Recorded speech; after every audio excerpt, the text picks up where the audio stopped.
बिहार की मशहूर लोक गायिका और अपने छठ गीतों से लोगों के दिलों पर राज करने वाली शारदा सिन्हा का मंगलवार की देर रात 72 साल की उम्र में निधन हो गया। शारदा सिन्हा हमेशा के लिए दुनिया को अलविदा कह गई। लोक गायिका ने छठ महापर्व के पहले दिन ही दिल्ली के एम्स अस्पताल में आखिरी सांस ली। वे 21 अक्टूबर से अस्पताल में भर्ती थी और बीते दिन उनका निधन हो गया। शारदा सिन्हा के निधन से भोजपुरी इंडस्ट्री से लेकर पॉलिटिक्स तक की सियासत में शोक की लहर दौड़ गई है। तमाम पॉलिटिक्स के नेता और सेलेब्स लोक गायिका को सोशल मीडिया पर श्रद्धांजलि अर्पित कर रहे हैं। आपको बता दें कि शारदा सिन्हा का पार्थिव शरीर उनके घर लाया जा चुका है और लोगों के दर्शन करने के लिए घर पर ही पार्थिव शरीर को रखा गया है और सब उन्हें अंतिम श्रद्धांजलि देने के लिए उनके घर पर पहुंच रहे हैं। शारदा सिन्हा को प्रधानमंत्री नरेंद्र मोदी ने भी ट्वीट करके श्रद्धांजलि दी। प्रधानमंत्री नरेंद्र मोदी ने लिखा, सुप्रसिद्ध लोक गायिका शारदा सिन्हा जी के निधन से अत्यंत दुख हुआ है। उनके गाए मैथिली और भोजपुरी लोकगीत पिछले कई दशकों से बेहद लोकप्रिय रहे हैं। आस्था के महापर्व छठ से जुड़े उनके सुमधुर गीतों की गूंज भी सदैव बनी रहेगी। उनका जाना संगीत जगत के लिए एक अपूरणीय क्षति है।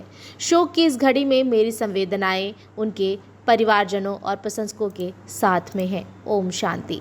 इसी के साथ ही अमित शाह ने ट्वीट करते हुए लिखा, अपनी मधुर आवाज से 5 दशकों से अधिक समय तक भारतीय संगीत को नई ऊंचाइयां देने वाली शारदा सिन्हा जी के निधन से अत्यंत दुखी हूं। बिहार कोकिला के रूप से प्रसिद्ध शारदा सिन्हा जी ने मैथिली और भोजपुरी गीतों को जन जन तक कंठहार बनाया और पर्श गायिका के रूप में फिल्म जगत को मंत्रमुग्ध करती रही। पूर्वांचल के लोक संस्कार उनकी आवाज़ के बिना अधूरे लगते हैं। इस छठ महापर्व पर उनका स्वर भक्तों को निश्चय ही और भी भावुक करेगा।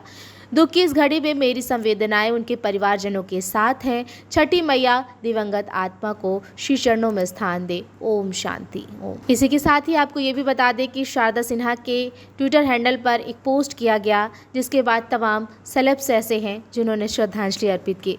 शारदा सिन्हा के पोस्ट पर लिखा गया, आप सबकी प्रार्थना और प्यार हमेशा माँ के साथ रहेंगे। माँ को छठी मैया ने अपने पास बुला लिया है। माँ अब शारीरिक रूप से हम सब के बीच नहीं रही। जिसका रिट्वीट करते हुए मनोज वाजपेयी ने लिखा, बहुत दुखद समाचार है। अपनी गायकी से भोजपुरी संगीत और गायकी को राष्ट्रीय एवं अंतर्राष्ट्रीय पटल पर ले जाने वाली महान गायिका शारदा सिन्हा को नमन। भगवान उनकी आत्मा को शांति दे।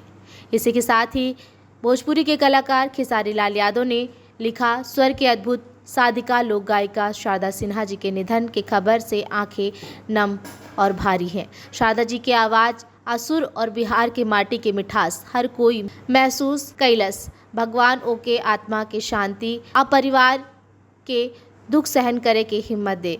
इसी के साथ ही रवि किशन ने भी ट्वीट करते हुए लिखा, स्वर की देवी हमारी संस्कृति की पहचान, जिनकी आवाज़ के बिना छठ महापर्व शादी विवाह अधूरा होता है। आज छठी मैया माँ शारदा सिन्हा जी को अपने पास बुला लिए। छठी मैया उनको स्वर्ग प्रदान करे। ओम शांति। इसी के साथ ही मालिनी अवस्थी ने भी ट्वीट करते हुए लिखा, दीदी आपको कैसे विदा कहूँ।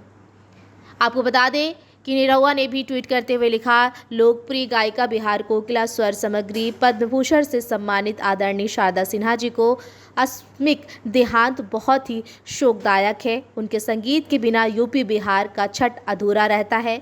परमपिता परमेश्वर उनकी आत्मा को शांति व श्री चरणों में उन्हें स्थान दे। इसके साथ ही मनोज तिवारी भी उनके अंतिम दर्शन करने के लिए पहुंचे और ट्वीट पर लिखा, छठी मैया और भक्ति संगीत के माध्यम से भोजपुरी की मिठास को देश दुनिया में पहुंचाने वाली बड़ी बहन शारदा दीदी जी के अंतिम दर्शन आज दिल्ली एम्स में किए। दीदी शारदा का निधन भोजपुरी जगत और देश के लिए अपूरणीय क्षति है। आपको बता दें कि देश के तमाम नेता समेत तमाम सेलेब्स ऐसे हैं जो आज उन्हें श्रद्धांजलि अर्पित कर रहे हैं, क्योंकि इस तरीके से उनका जाना देश के लिए बेहद ही क्षति हुई है।